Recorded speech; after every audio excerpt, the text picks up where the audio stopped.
All right, Matt. Thank you so much for coming in. Yeah, Much absolutely. appreciated. Could you tell us a little bit about yourself and who you are to kind of set the precedence for the start of the podcast? Yeah, absolutely. So I'm 24 years old. I love fitness. I love my faith, and I love like meditation and being spiritual. I moved down from New York about 4 years ago when COVID happened. Me too. Yeah, it was super fun. Got into stonemasonry, so I built a bunch of platforms and docks for like around boats on the other coast of Florida. And then Interesting. I moved to Fort Lauderdale and got into insurance. Amazing. Yeah. What kind of insurance are you into? So I do a little bit of everything. So like dental, vision, health, life insurance, Medicare, and I'm also getting into like advanced retirement planning. Okay. So variable and managing assets as well. Okay. Yes, sir. Amazing. So lots to unpack there. I think that sets a good precedent. So you're in the insurance space. Now, what kind of clients do you like? What's your dream client right now? Absolutely. So my dream client is someone who's young, just like yourself, who just purchased a home, who is securing an asset, and someone who also may have a business, who is making money right now, but wants to make sure that it's for a lifetime. Sure. Okay. I think that's going to fit well with this audience here. We got a lot of entrepreneurs, real Yeah. estate people, buying homes, this, that, the other thing. So hopefully you get some business from this thing. Hey, absolutely. I hope you do too, man. Let's have some fun with it. Absolutely. All right. So you want to first dive into kind of the deeper sets of your why and your background. I know you wrote some notes before this, which, by the way, is much appreciated because a Yeah. lot of people come in here and it's just like they've never been on a podcast and they don't know what to talk about. So thank Yeah, you for that. Absolutely. I mean, if I'm going to get on a camera, right, I want to make sure that I'm sending a good message and a meaningful message, you know? I feel like content nowadays, it can be 10 seconds and it could just be on someone's brain like a goldfish kind of mentality, or it could really stick and hit home and make a super big impact and they implement it and use it day after day. 100%. So, a little bit about my life. I moved from, again, New York to Florida. I grew up in the country. So, same thing as you. You were shoveling shit Exactly. at like 13 years old and, splitting wood. So, very wholesome, very family kind of vibes up there. And coming down here, I came down alone. I have my grandparents down here, but that's about it. So, Sure. I've branched into fitness industries and,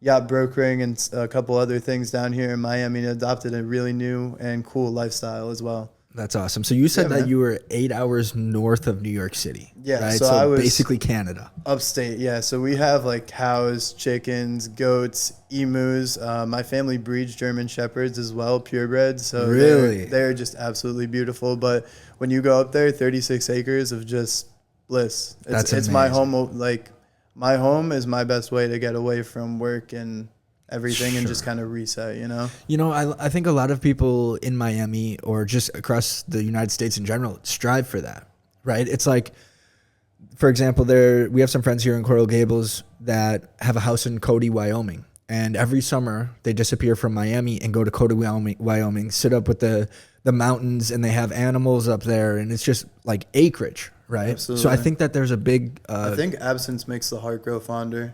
As I'm here, as much as I love the beaches, I would love to, be in a tractor, baling hay, 100%. helping my family. back to the roots. Yeah, absolutely. Going to get the eggs from the chickens, hearing the rooster go. It's definitely a lot different. I mean, there's roosters here, but they're a little. The little Havana roosters. That's funny. But why I got into insurance is actually because of my mom. So I'm a very family-centric person, and my faith comes first as well. My mom, she was diagnosed with fibromyalgia when I was very young, at 5 years old, and if the people who are watching don't know, fibromyalgia is like pain essentially all over the body, and there's not a cure for it, and it's idiopathic, which means comes out of nowhere.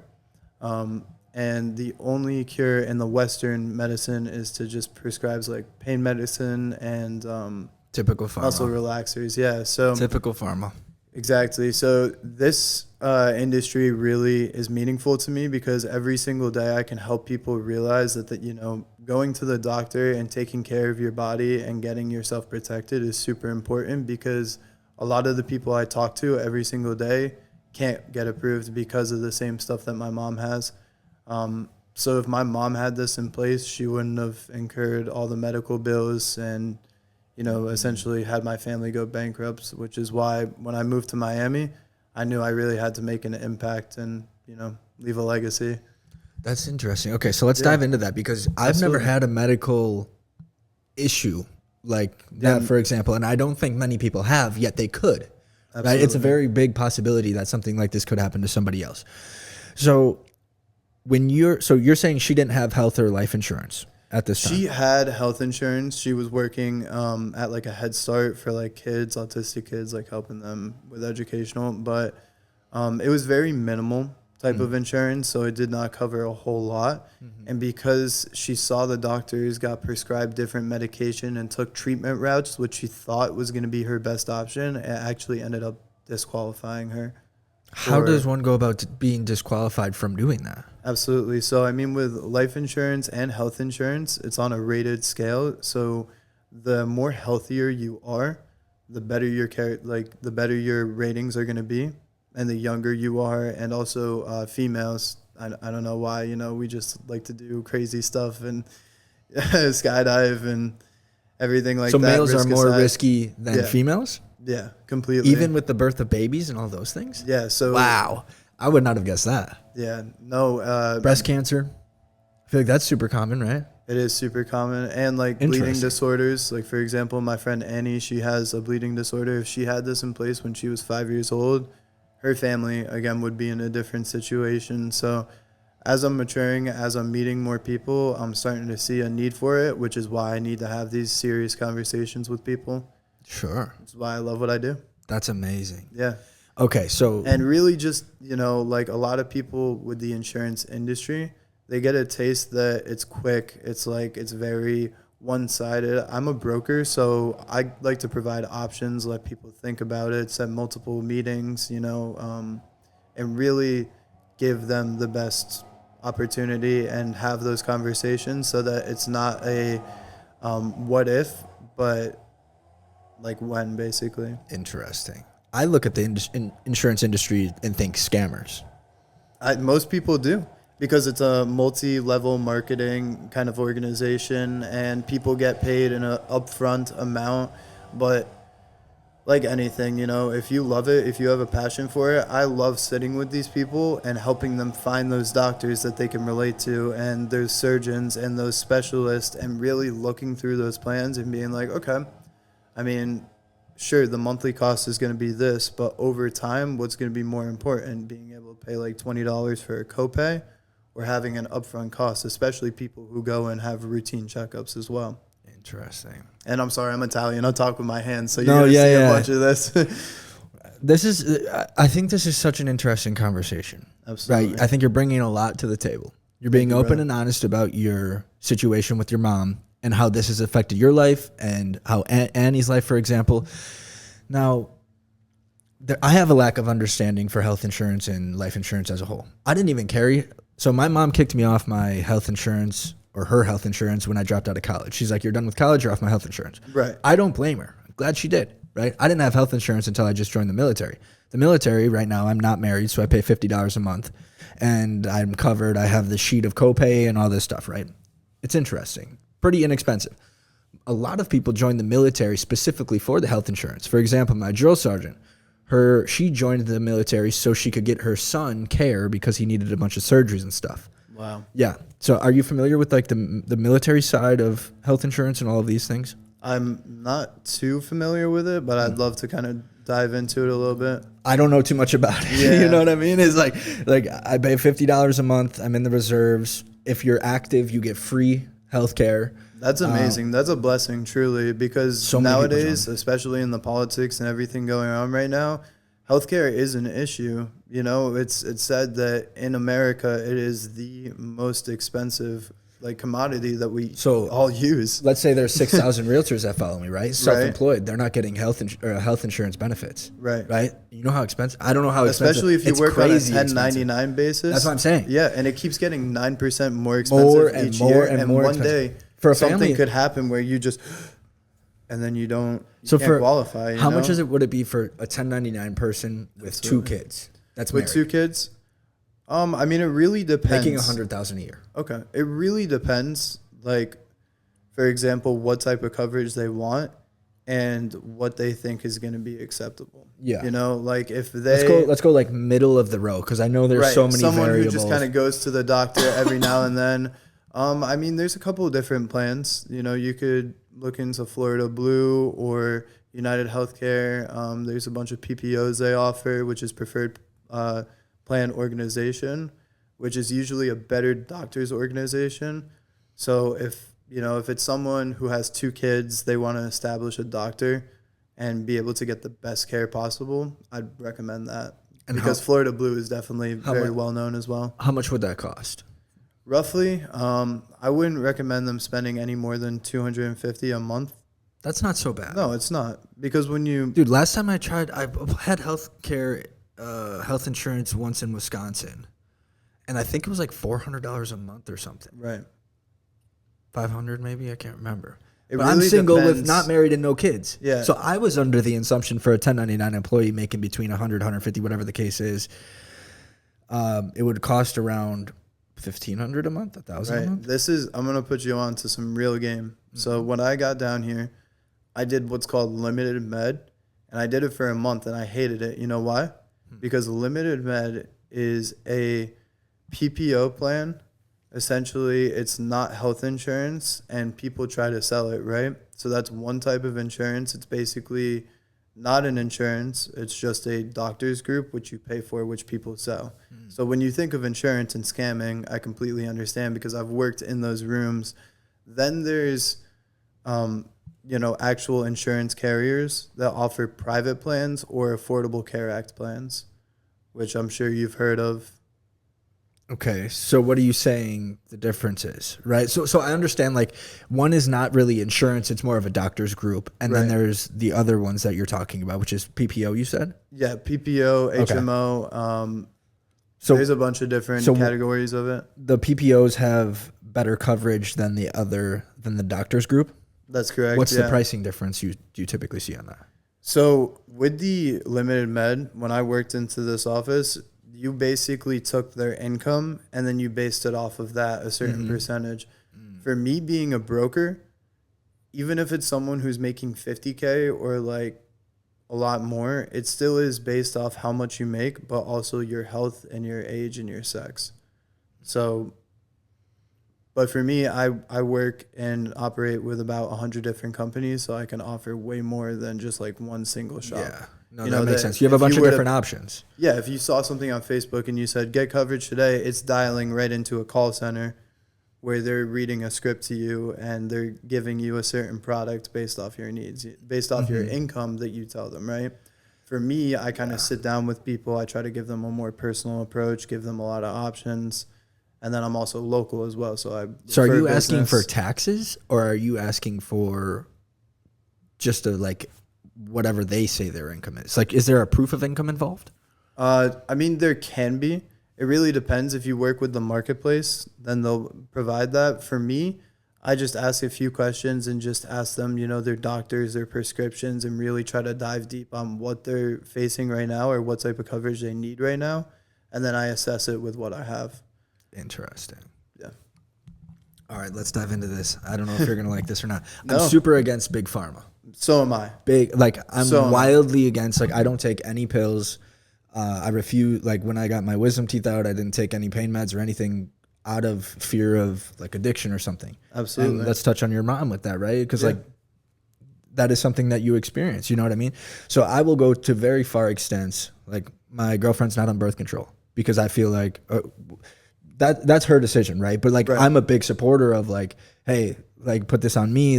If it gets to the point where we're done having kids, like I will go get snipped so that you don't have to put this foreign substance in your body. And now all of a sudden, all these things are coming out about women on birth control and how they look at men differently and how bad it is for you, right? Right. So, and two, I've seen it firsthand, you know. I've seen a couple of my friends, their hormones just change completely. It is a completely controversial topic, but I mean, I respect your decision. There you go. So what have you seen in your friends? Just like hormones kind of just change off the charts, not being able to control, you know, like normal, like they go to their gym, but they're gaining weight. They're trying to eat well, but different cravings, you know, mood swings, affecting work and stuff like that. So interesting. Yeah. Just a couple conversations here. I think it needs to be wide open and like people do need the truth on all of these different things. Right. And pharma does such a great job of hiding it. And because you can, it's like placebo, you know, you can just take a pill and make yourself, you know, think that you're okay, right? But once you take this pill enough, you get you get dependent on it, and there's no turning back, you know, and that's unfortunately addiction.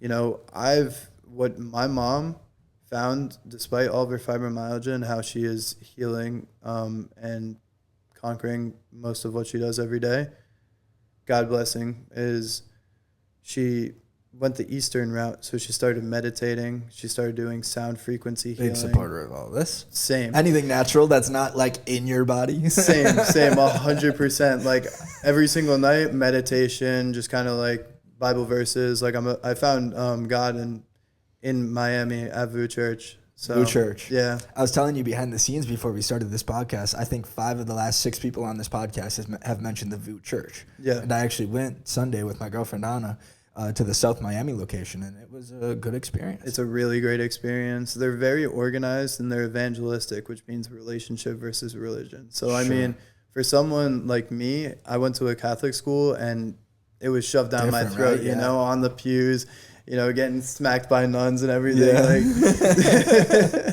But now it's like, oh, okay, like I can serve, I can help people, you know, like find parking spots and like be able to donate to the community and you know, help the cause that they're and their message. They make it very easy to understand. I've read the Bible, but they relate it so well to your life. Yeah. So well.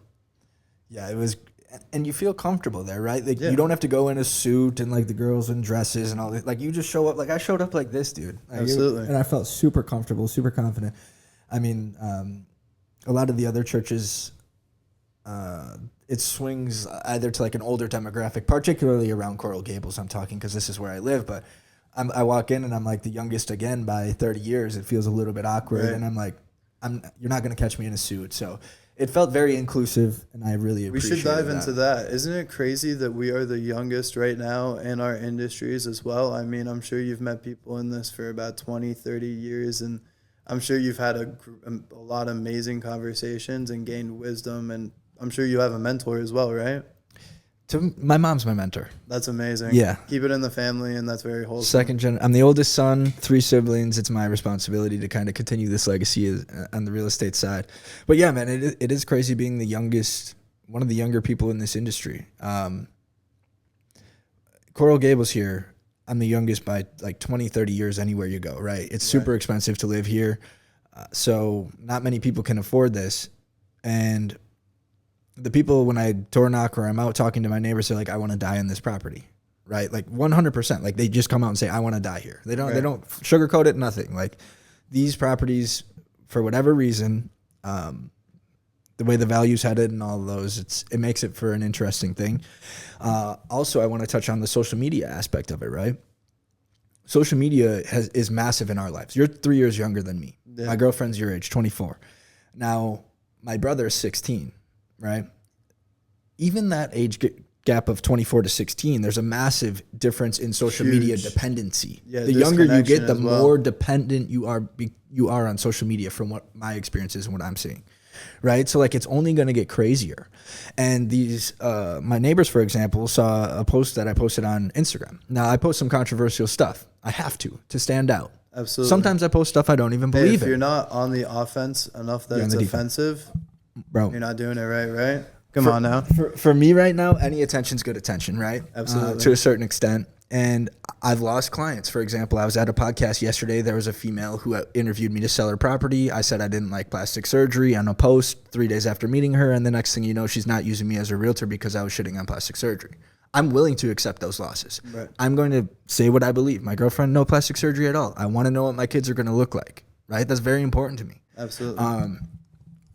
So the neighbors are sending around my Instagram sometimes like, oh my God, look at this guy, look at that guy.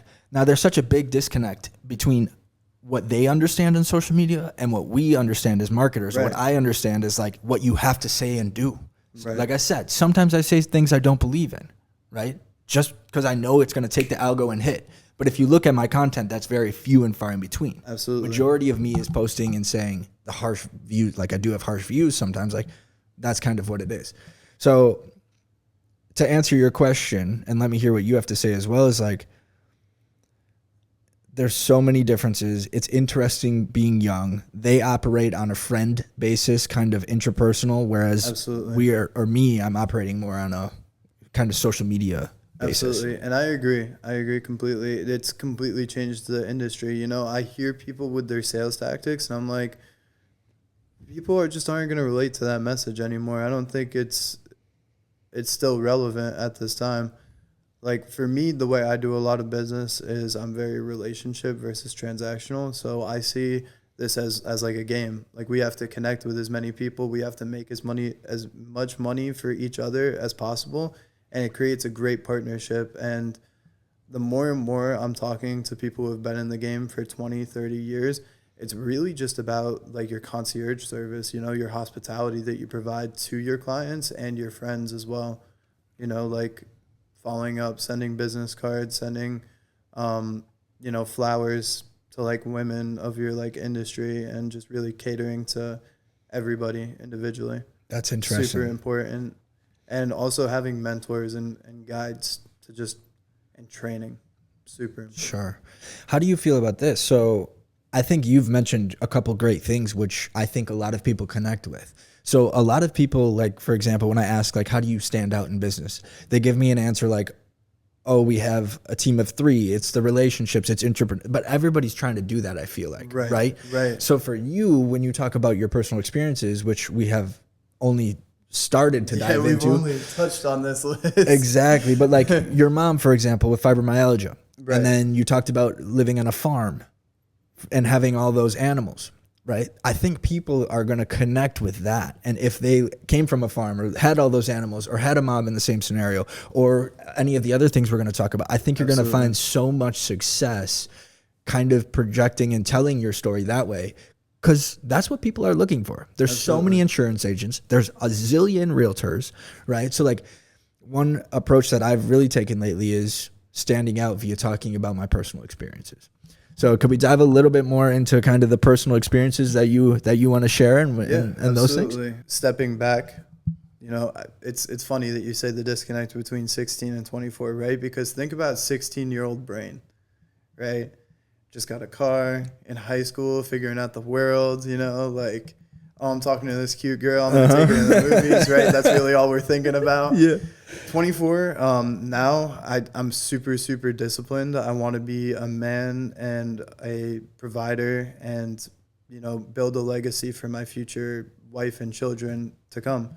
And I think it starts really with like yourself. So you have to look at your morals, your perspectives, and you know, finding God in Miami and also like creating a great network here has kept me super, super balanced. You know, they say you are the sum of your 100%. 5 friends. 100%.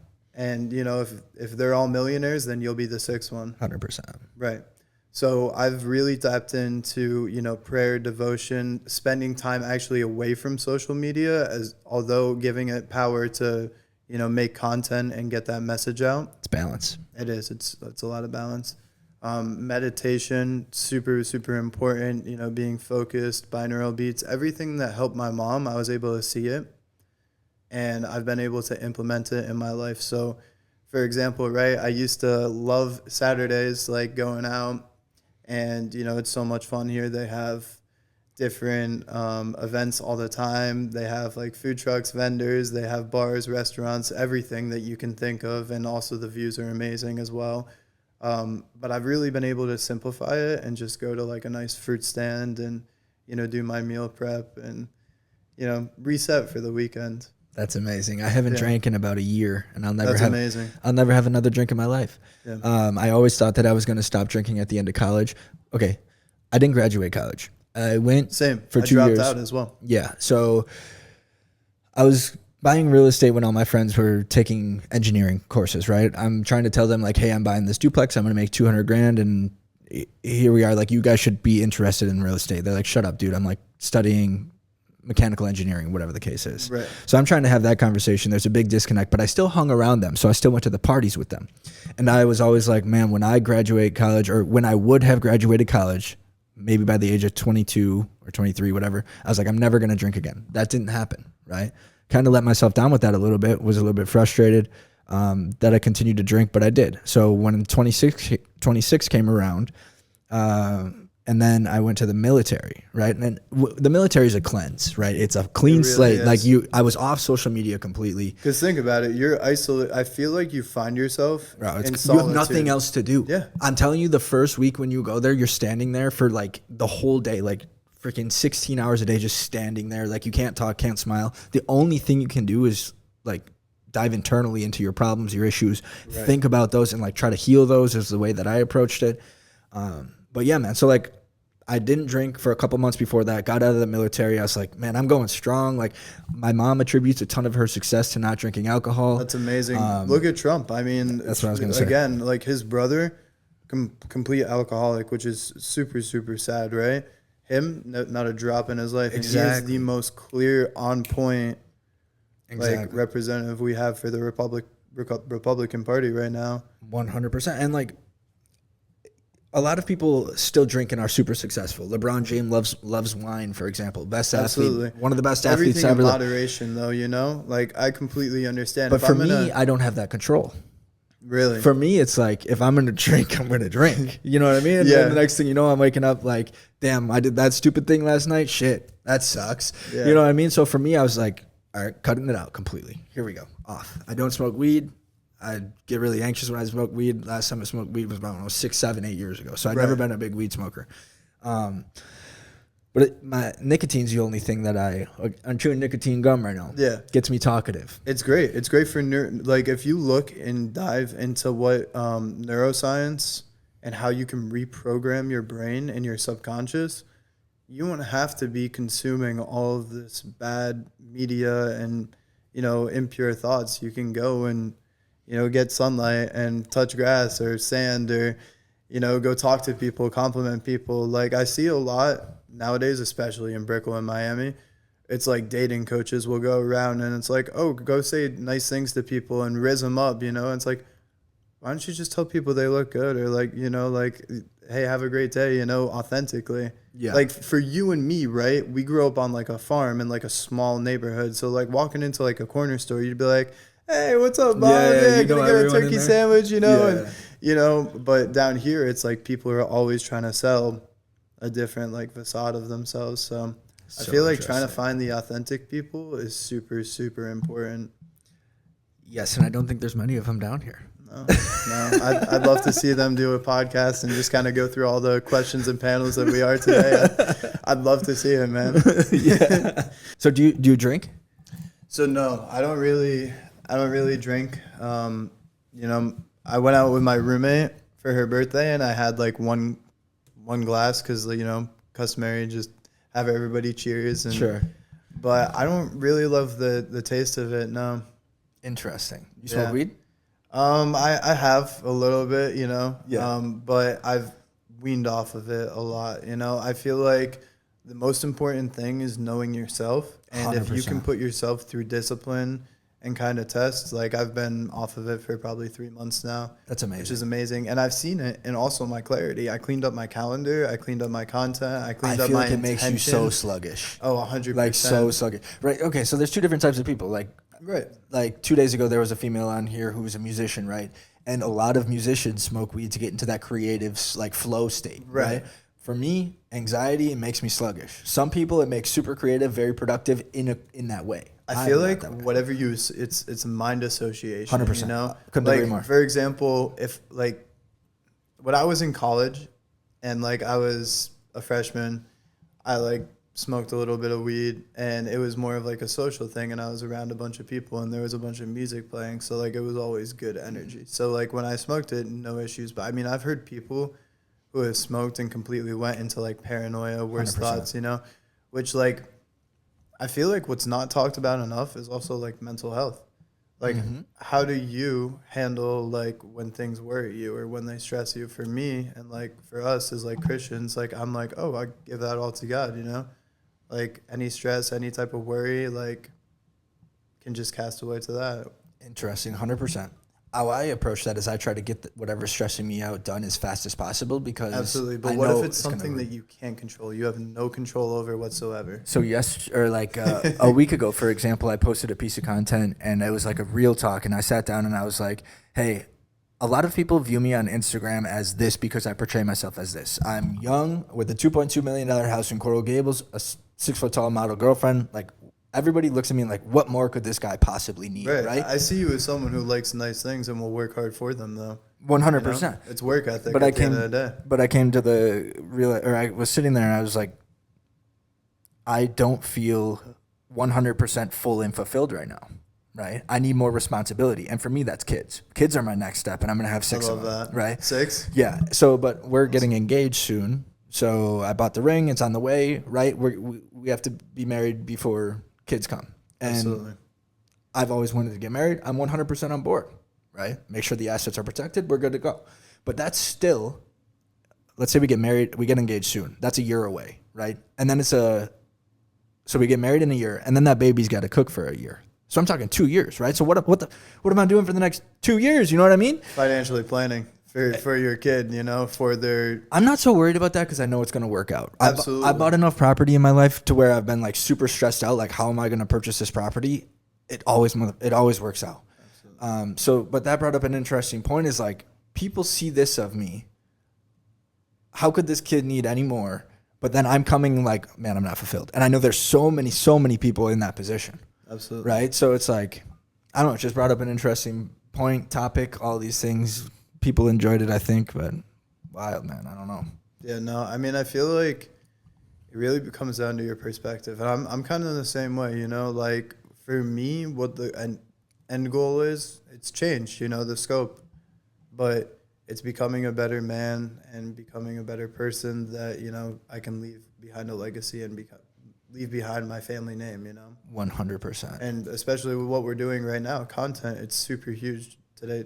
And it just wasn't back then, you know? It used to be door to door. It used to be word of mouth. Like, think about this. Think you have, so 6,000 people watch your reel, right? Imagine 6,000 people standing in front of you listening to you speak. That's a massive auditorium. massive. Right? So Audiences of all ages. Exactly. Being able to reach it for free. You can put money behind it to boost it, but reaching that for free, if you got a good hook and real deep content, that's a crazy, crazy powerful tool. Yeah. And I applaud you for coming on this podcast. You said this is your second podcast, right? Yeah. So it's like, it's not easy. It is scary. And this platform right here is the example of like, I'm trying to help people because I went through it. I sucked my first 20 podcasts, or not 20 because we're at 19. I think I'm a little above average now, but the first 10, horrible. Right. I could barely speak, bro. I couldn't formulate my words in a flowing sentence. Now I can speak in hooks.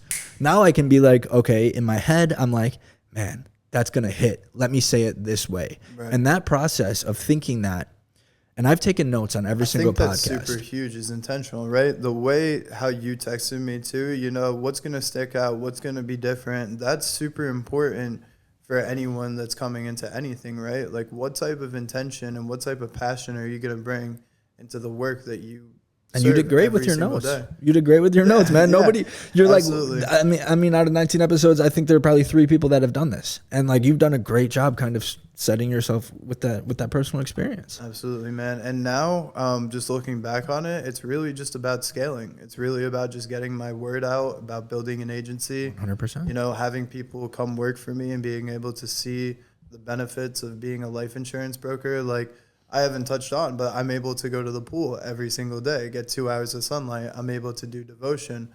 I'm able to dedicate an hour towards personal growth or working out and still able to run my appointments and still able to have the flexibility to, pay my rent and also take care of other investments and other things in my life. The balance, man. Yeah, it's awesome. I think and I feel like a lot of people are scared of 1099 positions as well. Bro, 100%. There's They're uncertainty. I can't quit my job, but people like you and me, like I have like maybe 6 or 7 different 1099s that I've committed to, and get paid, or like there's a residual that comes in. It's or called entrepreneurship. Absolutely. Right? It's like how can I make my next payment, my next rent payment? It's crazy, man. The unknown is a scary place, right? And that's what 1099 brings. It does because it brings commission, it brings uncertainty, it brings people, not really. It can be mistrusting for sure. I've worked a couple different jobs at different couple agencies, doing the exact same thing that I'm doing right now, but the only difference is where I'm at right now is the culture, the consistency, and the training is huge. Every single day on Discord, trainings, every single day on Zoom, every single day talking to people 20, 30 years who have, ran thousands of appointments and have been through the exact same thing that you're doing, but we're all connected, serving the same purpose, which is people over profit.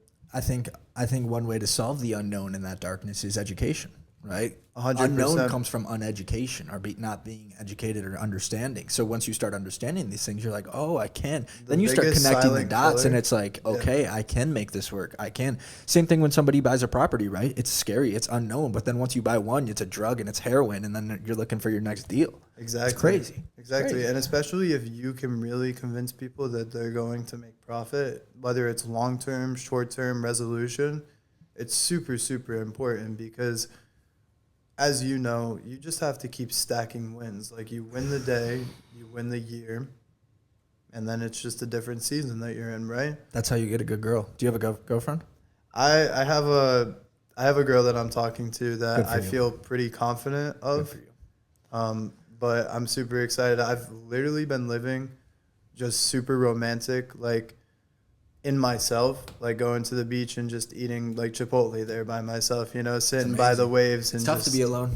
Oh, it is. And once you can master it, then you don't become dependent on your significant other. So that's so funny that we bring this up because her and I had this conversation and I was just like, we just need to add to each other's life, And another person who's great at podcasts, Patrick Bet-David, he put his wife through a quiz, 120 question quiz about, how they would handle things prior their engagement to see if he, and I feel like nowadays, I think you have to do that. Yeah, I agree. I am 100% on board with that. I agree. All right. So let's keep diving into this. I'm going to make a note of something real quick. Yeah, absolutely. But keep going with that. Absolutely. I feel like, so for her and I, we've decided, like, I'm a very busy person. So, I'm out all the time eating dinner by myself, talking to people from the left to the right of me, marketing myself, always doing business, shaking hands, right?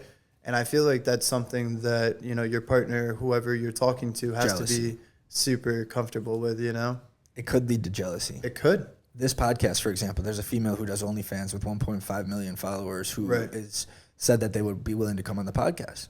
Right? I have to open that conversation up to my girlfriend. Absolutely, right? absolutely. Ton of attention, but do I want to head that direction? Absolutely. It's interesting.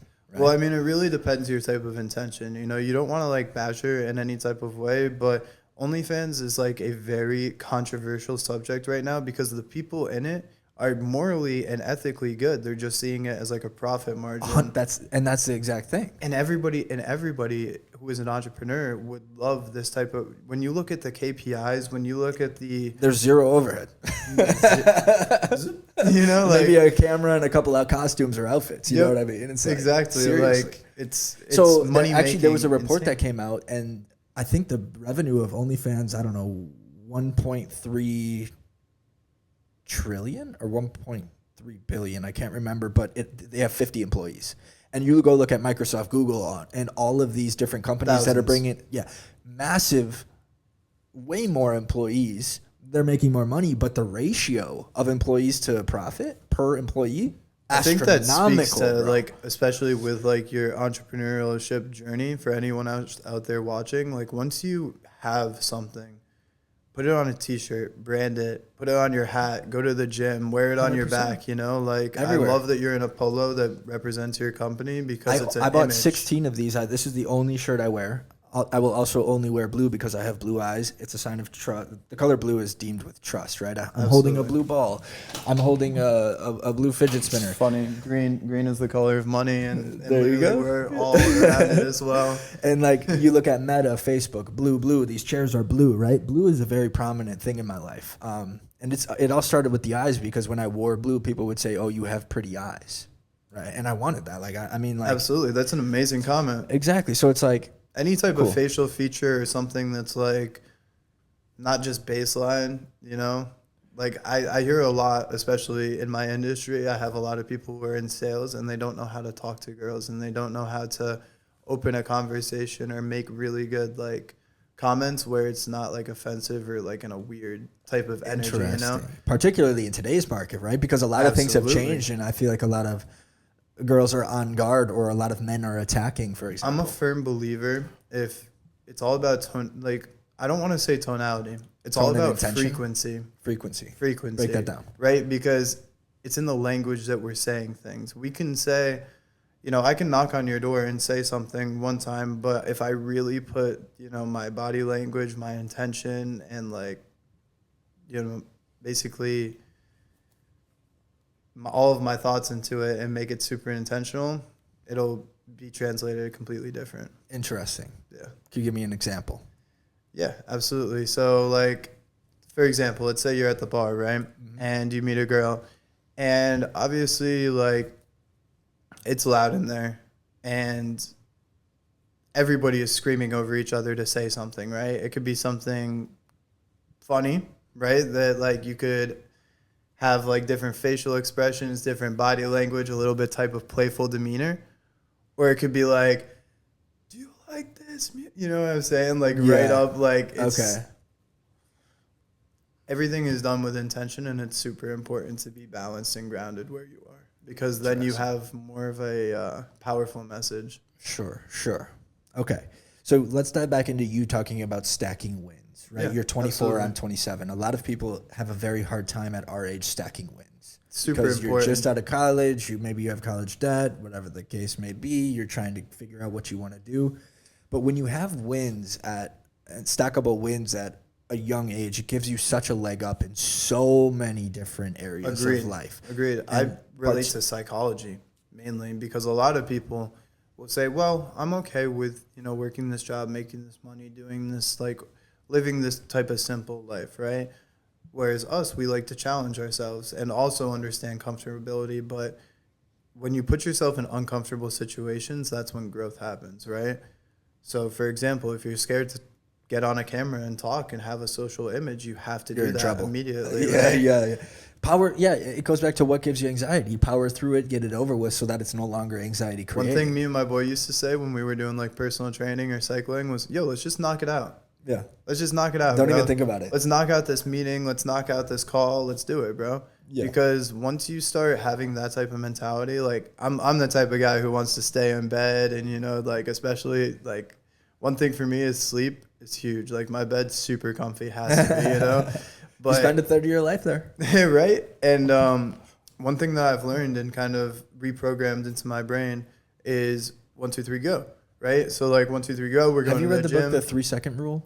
I think it's called The 3-Second Rule or The 5-Second I Rule. think I've heard of Well, it you or should- skimmed it a little bit. So I just was introduced to it yesterday, and it's about making and doing an action within 3 to 5 seconds of having the thought. Because if you want to think it, you want to do it or you need to do it. So 3 to 5 seconds, just do it. Absolutely. And it's super Interesting. important. And it's crazy, you know, living in my old lifestyle, right? I used to do manual labor and I used to have a completely different way of thinking and how I spent money and how I used to invest in myself, right? I was scared to take that leap to go and invest in other people or myself because I was like, well, what if it doesn't work out, right?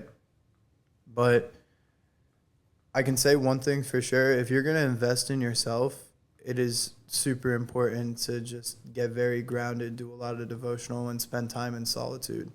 Sometimes it's 100%. harder to do when you have like another partner, which is Absolutely. why being single right now is giving me a little bit of a leg up as well, because I can really control my time. 100%. Everything is determined by my calendar as well, which Wow. I've learned to love and hate it at the same time. Absolutely. So back to stacking wins again. Yeah. Now, a lot of people in Miami, particularly around our age, are like trying to jump into the dating scene and all of these things. Right now, I posted an Instagram, and it's got like 25,000 views right now, I think, and it's going right. So it's a hot topic. And what I said was, if you have I have a real estate portfolio, and when I met my girlfriend, 6 foot tall, absolutely everybody loves her, everybody's after her, right, in demand. The way I was able to get her was because I had these wins stacked up. Right. So I showed her my real estate portfolio, and I showed her that I was going to provide. And do you I know what have that goals, is? I What have that dreams. speaks? What's It's called the law of attraction. Okay, I haven't read that book. Have you? No, it's a law. It's the law of attraction. Oh, I was So, thinking the 48 laws of something. 48 laws of power. Okay. By, yep, Law of Robert Greene. attraction, I understand. Law of attraction is you put that out there, essentially marketing yourself, and people come back and buy, 100%. Like, for example, I started doing saunas a lot more. I've started going to wellness classes like ice baths and cold plunge and run clubs. And I've found people who do the exact same thing as me. Like-minded individuals will always flock together. 100%. They really will. It's so interesting. How has your experience? I know you're talking to a girl right now, but like, I think there's so many people struggling with this dating scene, particularly in Miami. They're around. I mean, our I was age. single for 2 years, and before I met her, it was definitely very interesting because there's all different types of energy out there, and sometimes it can be weird, sometimes it can be really good and authentic, but I feel like it is very true. If I wear a nice watch and I wear nice dress shoes, then a girl will think that I have money, right? So then everything that we do becomes transactional, where I'm more like, let's get to know each other. Let's grab a coffee. Let's, dive on that Inexpensive intellectual first side. date, right? Yeah. Expensive first date. No Inexpensive first date. Oh, inexpensive. Yes. 100%. And it can be, meaningful. Hey, let's go get Chipotle in the park or If whatever. a girl's not right? willing to Or- go and like do something inexpensive with you, she's probably not the one. Probably And not I think the a lot of guys get caught up, right? When on that post, it was like, hey, she's going to take all your money. Hey, this, hey, that. She's with you for the wrong reasons. One, she still pays for herself to this day. She pays for her own car. She pays for half of the food when we go out Right. to eat. I had to make sure that she wasn't in it for that reason and that And she loves me for who she is. You who said I you am. have a model girlfriend, correct? Yeah. Yeah. So again, that's high maintenance. Blowouts, nails, lashes. She doesn't do any of that, though. Nothing? No, bro. That's amazing. No, she's a Midwest girl. You know what? She's not Midwest, from okay. here. She's from Chicago. Very close family. And none of that.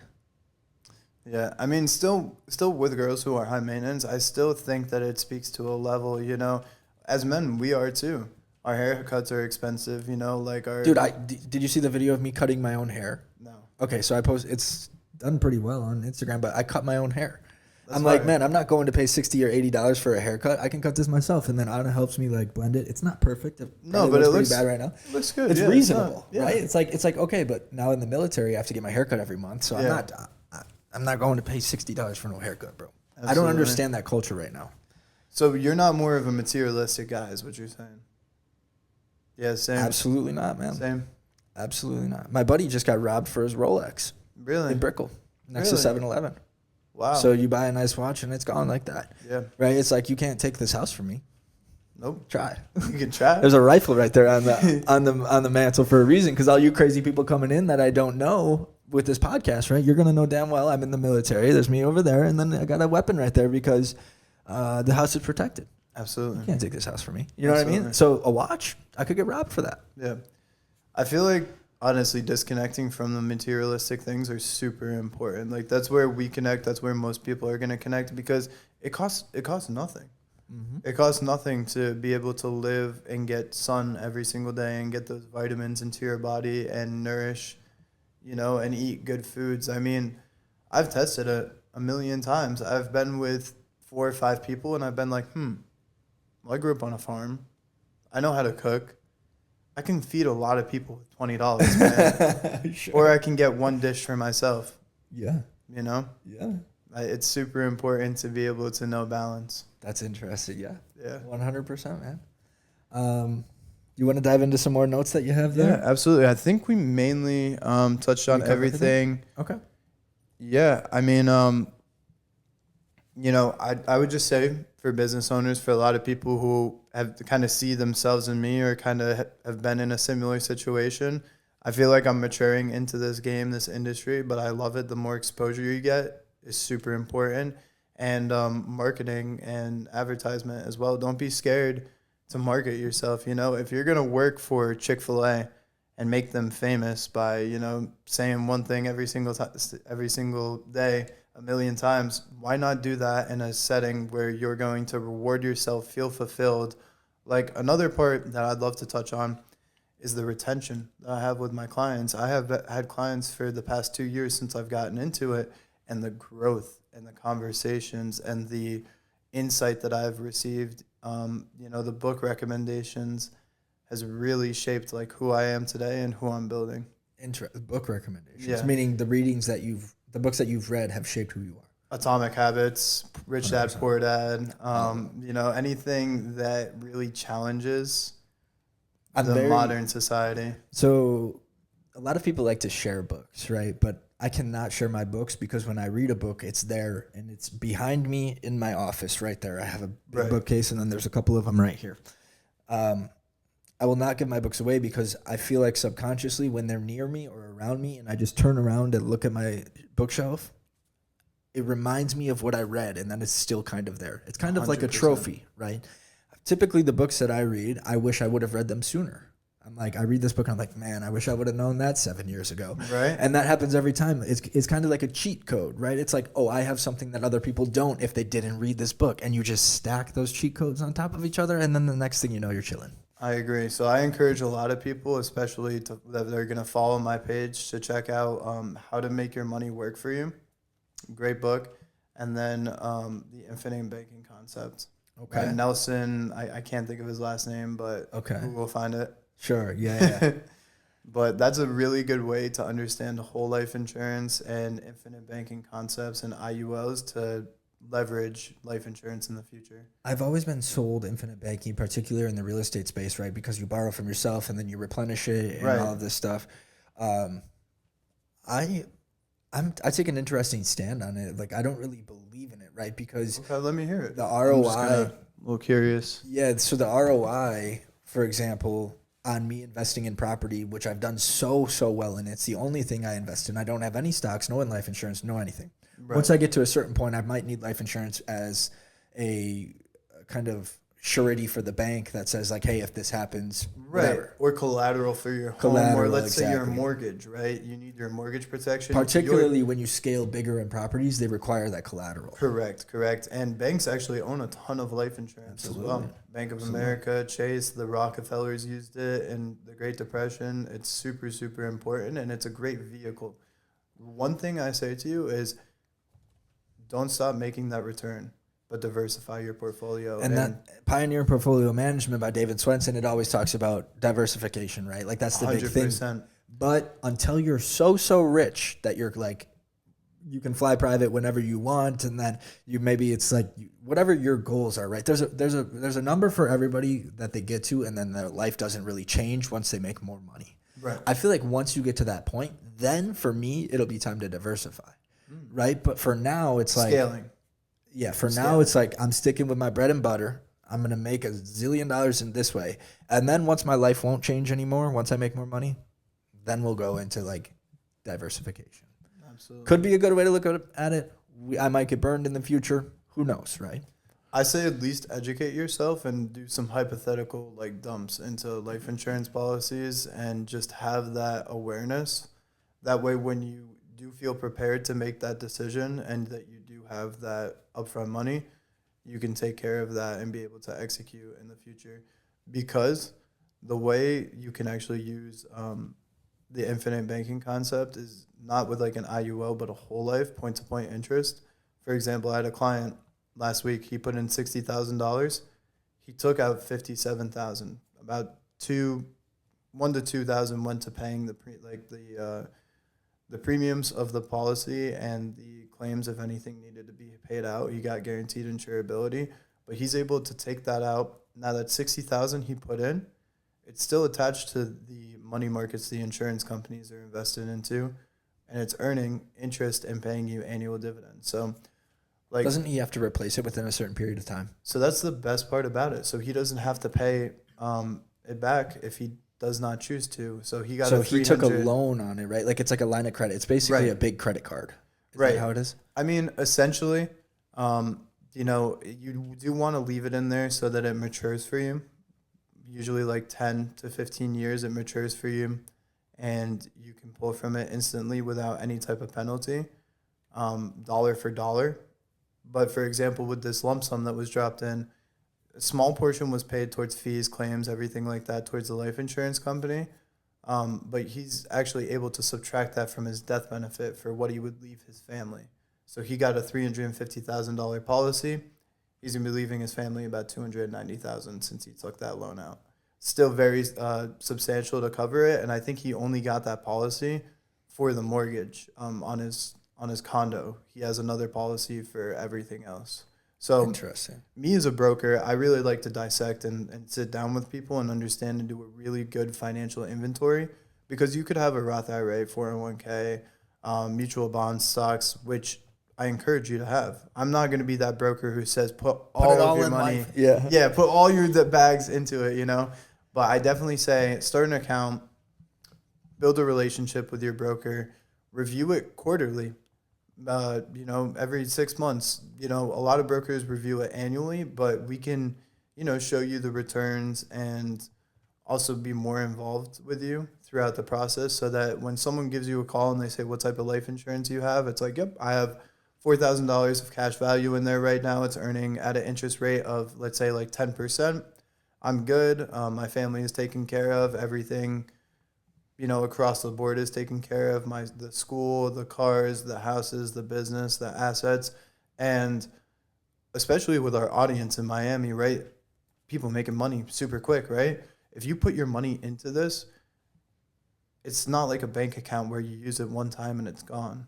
You can use it multiple times. And stacking wins, that's essentially stacking a win right there, is establishing, even if it's a small contribution, something towards your retirement, because one, it's not taxed. It's not seen as income, which is amazing.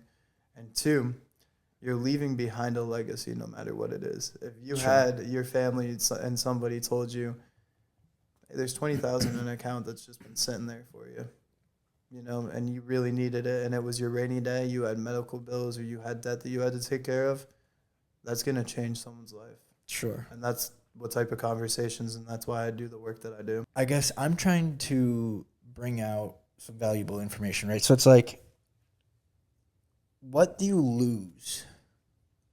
So you mentioned your family went bankrupt, right? So you Right. accumulate all these medical bills, and then you owe those medical bills, and because you didn't have health insurance, or because you were only covered up to a certain amount, those stay with you. And then the only way to kind of jot and scoop out of those bills is to declare bankruptcy. Right. I mean, it really comes down to your relationship with money first, right? Because there wouldn't be an issue for them making the bills if they made money. But at the same time, with medical issues, you take away your chance of making income, right? Because you have to be hospitalized, because you need treatment, because your subconscious and everything when you're sick is at a lower frequency, so you're not being as productive.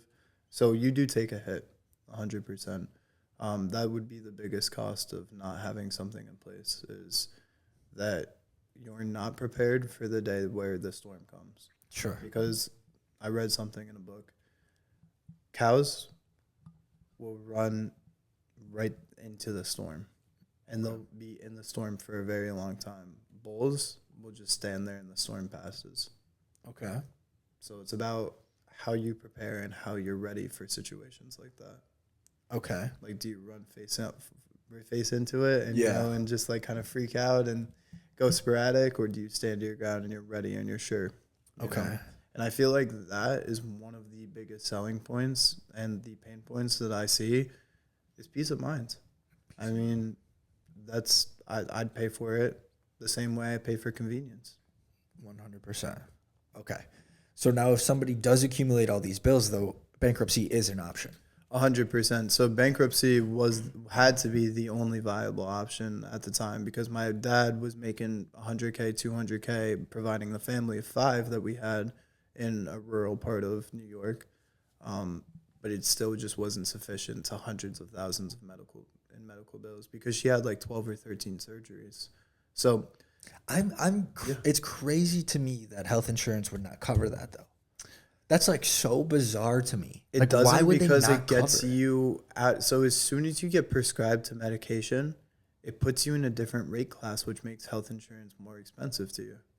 So then there's a cancellation, or because the health insurance wasn't affordable? They'll deny a claim. So insurance companies are very known for, especially with homeowners. Then you would hire an attorney, right, to fight that? Correct. Yeah. Which I don't think we could afford an attorney at the time as well to go against. And if this happened to me 5 years ago, I would have had no idea how to deal with it, right? So, excuse me. So what I'm trying to do have been here, in a position exactly, to take care or of just yourself. knowledge. Like I didn't even, dude. Attorneys like didn't exist in Wisconsin, where I'm from. Like down here, You're in Wisco? Yeah, Wisconsin. That's where my roommate's from. What part? Stevens Point. Oh, that's sick. She just went and saw a Green Bay game. Where's she from? She's from Nina. I know exactly where that is. Okay, cool. Is she your age? Yeah, she is. She's 24 as well. Okay, so I graduated high school in 2015. You guys were what, 2018? Yes. Okay. Yeah. So might have been some overlap there, but anyways, That's crazy. Small world. Yeah, I'll have to introduce you to her in the future. What's her name? Hannah. Stedel. What? Stedel. Stedo? Stedel. Yeah. So okay, it doesn't ring a bell, but maybe. So anyways, that's crazy. But we're in a very litigious part of the country down here, right? You got attorneys everywhere trying to sue for insurance companies as far as property damage, and then you got the life and health and all these things, right? So I wouldn't have even known to like reach out to an attorney at that point, right? So, but now knowing what I know and just accumulating knowledge over the years, I understand that that's a viable solution. It is. But so the health insurance won't cover medicine or pills are prescribed. So they basically put her in again, when she was diagnosed with it, she completely got put from a rate class of very preferred to not so preferred, But as they prescribed more medication and she was seen as like a risk to other entities, right? Your like medical score goes down essentially. Of course, so nobody's going to pick you up and insure you. Right. So the insurance company dropped her. I don't think they dropped her. I think my dad has really good union benefits through New York, so it was a clause where he had a policy in place, which is why I still have great insurance. I have like Blue Cross Blue Shield, PPO nationwide, like because of what he has in place. But if he didn't, then we would have been, and still very high copays because again, it's a group employer plan, which is what I've learned now. Individual plans, you can really customize, and if you need a lower deductible, then you can work with an agent or a broker to get that lower deductible. If you need to pay lower for your copays, same thing. Sure. If you need select doctors or hospitals, which is why, I'll spend 4-5 appointments really solidifying someone, and more so the relationship, not even the transaction. Sure. I want to make sure that they feel confident that they can call me if they have any issues whatsoever. And I do. I have people reach out all the time. Hey, my dentist didn't cover this. Can you look into insurance that does? Or, I went and had to get blood work done. And I didn't know it was going to be $120 for next month when I need to go get routine checkups. Can we have a lower copay? And doing that, that's my mission. That's where I'm anointed to, called to, and I think that's where I need to serve. Well, like 23andMe? Yeah. Okay. So here's my theory. Tell me if you think this is true or not. So I think 23andMe, right, will take your data, sell it to all the insurance companies, and they'll give you a higher or lower premium based on how your test results on those platforms, because they're testing for risk, right? They're testing genetics. So based on the genetic situations that you have, you're either higher or lower risk. So I took a 23andMe and I was comfortable. I was like, man, I want to know if I'm going to die. Like, I'm not going to get cancer. My Right, 23andMe like was your pretty clear. grandparents or great grandparents or something like that, Yeah. right? Look through your DNA of history. Exactly. But I know, I don't know for a fact, but I'm almost pretty positive that they sold that to the insurance companies and that will change my rate. It really depends, right? Because the insurance companies that I work with can be super selective with the underwriting, and they can understand that if someone's getting blood work and they're checking with their doctors, they're doing routine treatment plans, then they're seen at a better risk, you know what I mean, versus someone who wouldn't. Some insurance companies offer products with that. Most insurance brokers don't have those select carriers though. I have, in the past 2 years, worked in every single wheelhouse as possible in the insurance industry just so I can learn what other people have so that I can figure out what I need when it comes to getting the best contracts and the best relationships with these carriers. Sure. Which I've established amazing relationships since. So I can serve a lot of people, which is amazing and a That's blessing. awesome. That's super cool. Yeah. So you think it depends, like if they sell that data or not? I mean, they're probably selling the data. Exactly. Yeah, they're I probably think so. they might. So there's like 23andMe, Ancestry.com, right? Like, I don't know. I think everybody should kind of take that. What do you think?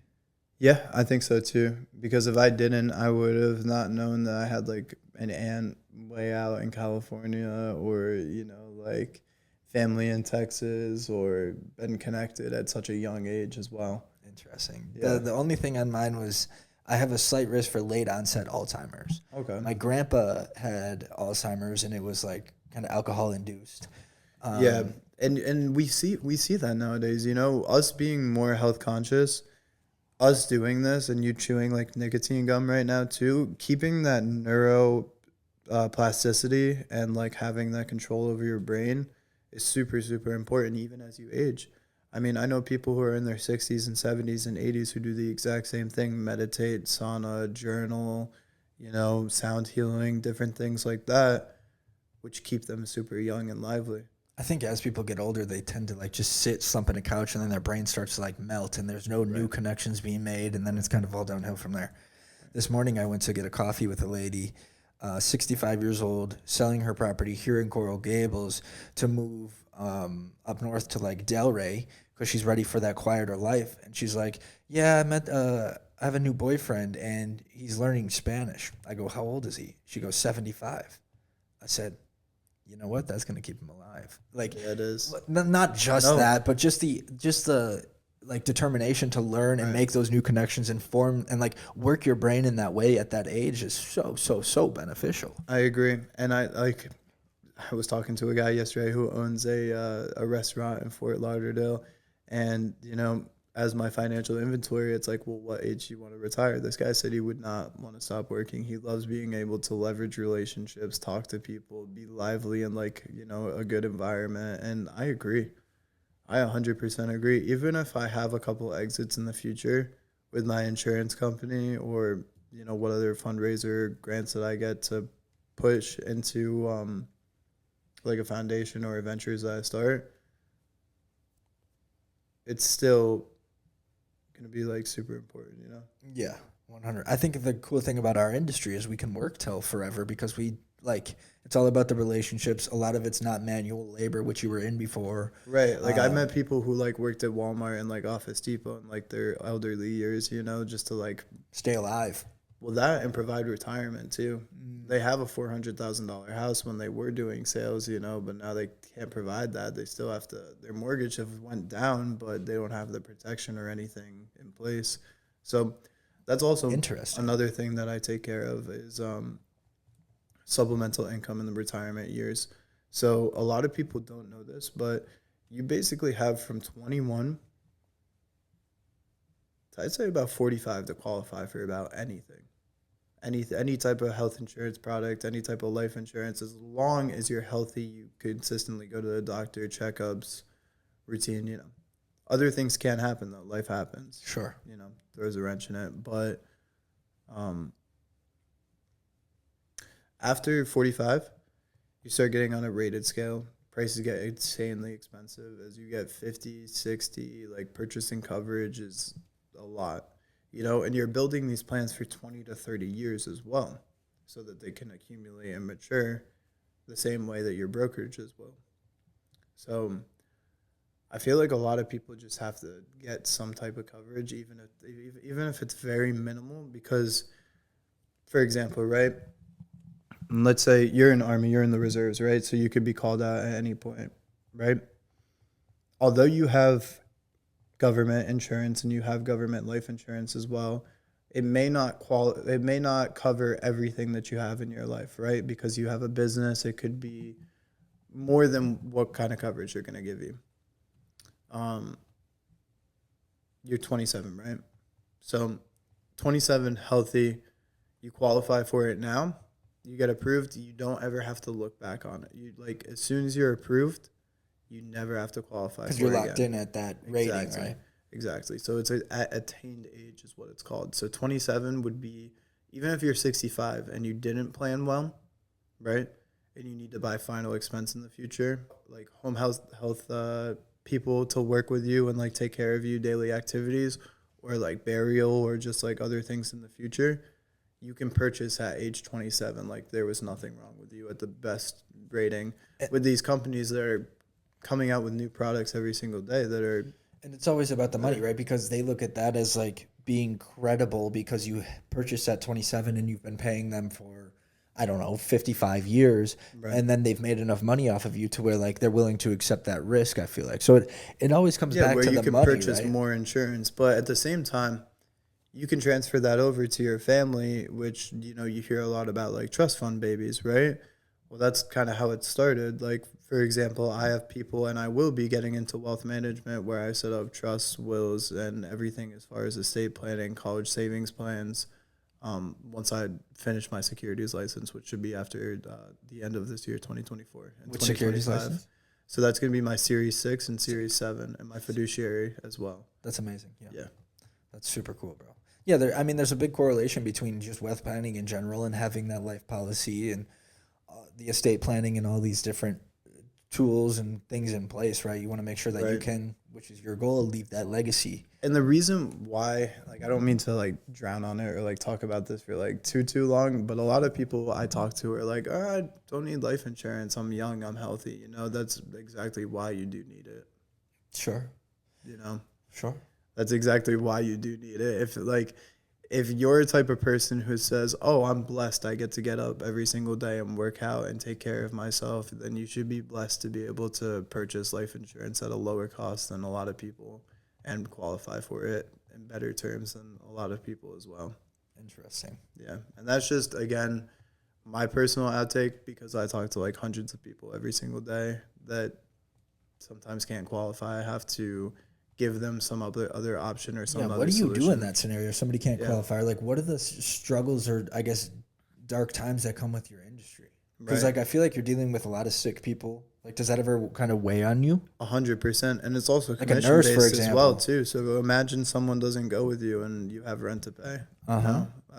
Me being in it 2 years now, I've definitely done a little bit of more quality control and, worked events or worked other things to be prepared for that. Security is a great industry as well to network, and also just do, as you're in the military, you have to look nice, you have to be presentable. So I've done security as well to kind of stay afloat, but until you have systems and flows and dials in place where you can track metrics, I don't think you'll actually take it off the ground in this industry. Interesting. Yeah, and you also have to, it's a very emotional sale, so you have to maintain your composure 100% of the time. People are always getting mad at you and stuff, raging at you. Why can't you do this? Why can't I get insurance? Yeah. I'm sick. It's emotional, it really is. And I tell them, the best time to purchase it was 20 years ago. I'm sorry. Same in real estate. Yeah. The best time to do it was 20 years ago. I'm sorry. You can show me your bank account. Money is not going to make the difference, It's your health and your age. And that's why if you're... The only thing you don't get back, time. Yeah, exactly. Time. So give me a story like where some guy's just yelling at you. Oh, man. I had this Irish guy, right? Met him outside of a bar, Bandoleros in Fort Lauderdale. And he came up to me and he's like, "Hey, you do health insurance?" Because I was talking to somebody. I guess he overheard. I was like, "Yeah, I do." And I hooked him up with a policy.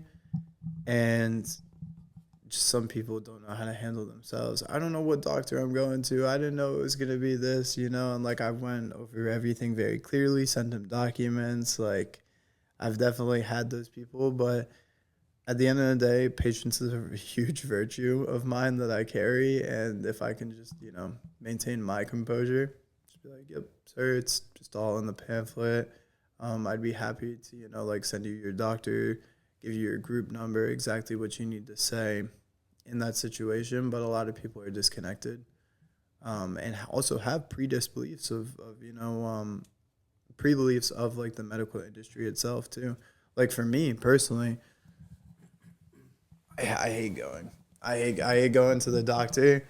I do it if it's necessary, blood work and like, you know, different testings to I see hate where going too. I everything. haven't been in like freaking 4 years. Again, big pharma, right? Like, why am I going to be a patient to you and pay you for a service where I don't see the value in it, especially when my mom was a victim to malpractice?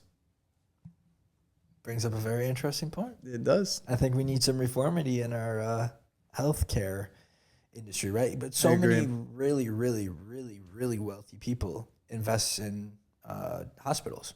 How does And a you'd hospital be- make money? They keep the beds full. Right. They want you to stay there. They want you on drugs. They want you on pills. They And want if you you on go to meds. like Havana, right? I went to a Cuba. bomb restaurant. No, like Havana, like Little Havana, like here Okay. in Miami. Went to a bomb Spanish spot, and I pull in with one of my friends from my building, and I see everywhere insurance, insurance, insurance. So I'm like, now why are they putting Affordable Care old. Act insurance in like the Spanish hoods and like the A lot of it's old like, people go to Little Havana. yeah. Is that why? I mean that too. Yeah, I mean they're definitely marketing to a good demographic out there, but it's so interesting. I feel like we're all programmed, you Dude, know. the United States is one of the only two countries in the entire world that are allowed to run pharmaceutical advertisements on the television. One of two, I forget what the other one is. right? And it's so funny too. It's The like a pharma completely industry- different message. It's people running through fields. Like it's not people sitting in hospital beds, multiple bills. The stacking pharma up, company, you know. If someone made a commercial with someone sitting in a bed, getting medical bills, not being able to see their family, having these nurses tell you that there's a limited menu that you can eat and that you don't know how long you're going to be there, and you just keep racking up $900 to $1,000 each day. No one would fund healthcare. I'm sorry, but that's not the image. pharmaceutical companies are propping up television. They are. They're literally propping up an entire indry. And who television watches is television most? Not us, right? Because we're working. That's all why the I'm time. saying they're propping it up. Yeah. Their advertising dollars is what's keeping that alive.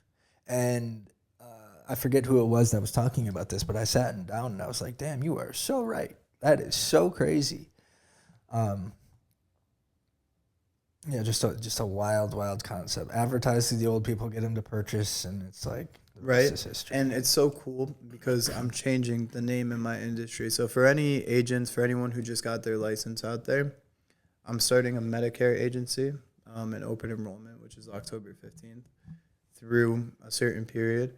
And the best part about this is people see advertisements on Facebook or TV or whatever.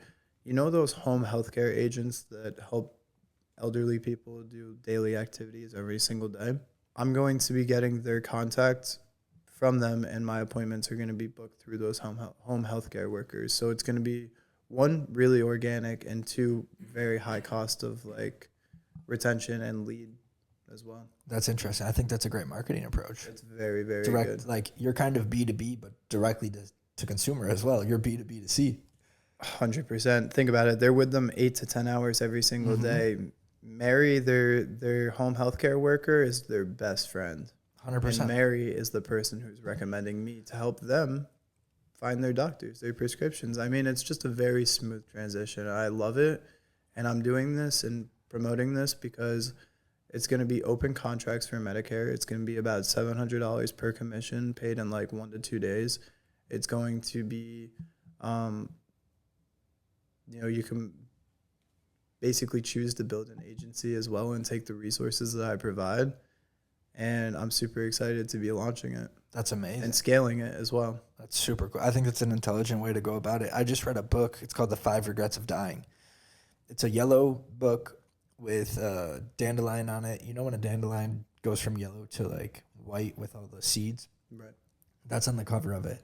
And I read this when I was in the military, and she was a at-home nurse for people that were about to pass away, right? And that was an interesting perspective to look at because she's these people's best friends. Some people couldn't pass away until she helped them with something. And as scary as death is and all these things, I think learning about it and getting educated about it is very important. It is. A healthy man wants a million things. A sick man wants one thing. One thing. To be healthy, right? So it's like, okay, so it is important to kind of set yourself up for success later on in life, starting now with going to the gym or running or working out, whatever the case may be, because time is the only thing. So for you never get example, back. right, I'm healthy. I'm running down the road, but I'm eating well. I'm tan, whatever. And a guy sitting in his Ferrari is like, I wish I could be that guy. Because you The have same time. way- Because you have right. time. The same way I'm like, I wish I could be that guy sitting there with his wife driving over the bridge. Do you know in his who Ferrari. Alex Hormozy is? Of course. Okay, absolutely. so great marketing guy. He said this, something to the lines of, I'm 35 and a multi-millionaire now. I have everything I could ever want, but I would still go back to 23 because I had time. Because you'd have time. So everybody's after time, right? And you lose track of it when you're in the moment, when you're hustling and bustling. Right. But it's the only thing you never get back. So And I feel like with my industry, you can buy time back. If you plan correctly, if you go and you see the warning signs and you go get checked out from that doctor, sure, me getting you insurance was just the catalyst, but being able to provide that resource for you is super important, is why I do my job every single day. You know? that's your marketing hook right there. Buy back your time. Buy back your time if you have to. The only thing you can. And if you can't, buy back your time for your future generation. I feel like, honestly, the debate was a big one that just came up. Let's hit it. I don't know too much about it, but let's dive. You didn't watch it? No. Oh, man. I'll tell you why. Why? So I didn't watch the debate because it doesn't matter who's president for me. I I agree. understand kind of the people want Trump and this and that and all of these things. I understand the Democratic side quite a bit, particularly with the open borders, right? Particularly owning real estate. Imagine this. Imagine you have 20 properties, each 100 units, 2,000 units. Maybe it's in Texas or somewhere else where all these immigrants are coming, right? They're never going to be able to buy a property ever in their life because the odds that they become successful when coming into the country is so slim. Right. A lot of people It's never funny make that it. you say that too, because my uncle, who military, branch, he's retired now. He has a girlfriend. She's Spanish. Her daughter has a green card. Like, she's having a very hard time finding jobs and like getting situated and everything like Dude, that. they Like, want- it's completely so- black and white. There's the Democratic Party stems from very successful, wealthy families wanting to control everything. I agree. And the That's Republican monopolies, Party, too. and the Republican Party's more individualization, less government, etc. But let's go back to this example. So 2,000 units. You own 20 buildings, 100 units each, 2,000 units. Who in their right mind would not want people that are going to live in those buildings for the rest of their life, for 100 years, that are never going to buy a property? That is a real estate owner's dream. Who owns all the real estate? Blackstone, Vanguard, BlackRock. Soon, people like us or our generation and lower, they're never going to be able to buy property. Right. And this is a very big fact because all those top companies are buying all the real estate because it's such an advantageous thing to own, right? So the thesis of own nothing and be happy is very in effect right now. Very in effect. Everything's on a subscription base. Reoccurring revenue. It's easier for businesses to operate that because it's sure income, right? So when these companies go and buy all these properties, they want them to be filled up. If you get somebody that's 30 coming across the border, they still have 70 years of life left. That's a 70-year investment in your property that they're going to be paying you rent. If rent is $2,000 a month, and they're going to be paying that so 2,000 times 12 is $24,000 a year. Multiply that by 70 years. I forget the math on that. It's a lot. But It's let's like just 140 something. Yeah. okay, so 150,000 per person. You own 2,000 units. Yeah. The ROI on letting them in is astronomical, absolutely astronomical. And Because you're filling people- vacancy. I was driving Exactly. around the beach And the humans- other day, and these beach rentals, especially not in season, are not filled right now. 100%. They're not And making money. They're okay with not making money, but who owns the food companies? um, Vanguard, Blackstone, BlackRock, right. right? Who's going to eat their food? Humans are the biggest asset that in the world. Humans are the biggest assets the world has to give. We consume food, we drink drinks, we need a place to live, we buy vehicles. Without people, nothing is consumed. I agree. So that all And filters also, down without from the top. producers, without people who also produce, No tax revenue. There's no consumption on it. You know. No consumption, no tax revenue. Like there's a ton more tax revenue for these people coming in, right? They're going to have W-2 jobs. They're going to be paying taxes. Like I understand all of these things, right? And when I was sitting in the military, I was thinking this because a lot of people join just to become citizens, Right. right? You go into the military and your process is expedited. If you serve, you become a citizen. Like many people when I was there became U.S. citizens. And I'm sitting there like, damn, this is crazy. So it's such an interesting thing to dive into. It's such a hot topic, and I don't care which side you're on. You know what's it's very funny, important too? to understand. I've had this conversation with all right, so my Instagram handle is Matthew C. Anderson _. So I've posted about 7 posts on my Instagram, which is very minimal but very intentional. So go ahead, explore the content, and stay tuned for a lot more, as the influencers would say. That sounds good. It's great to meet you. Thanks for coming. You too.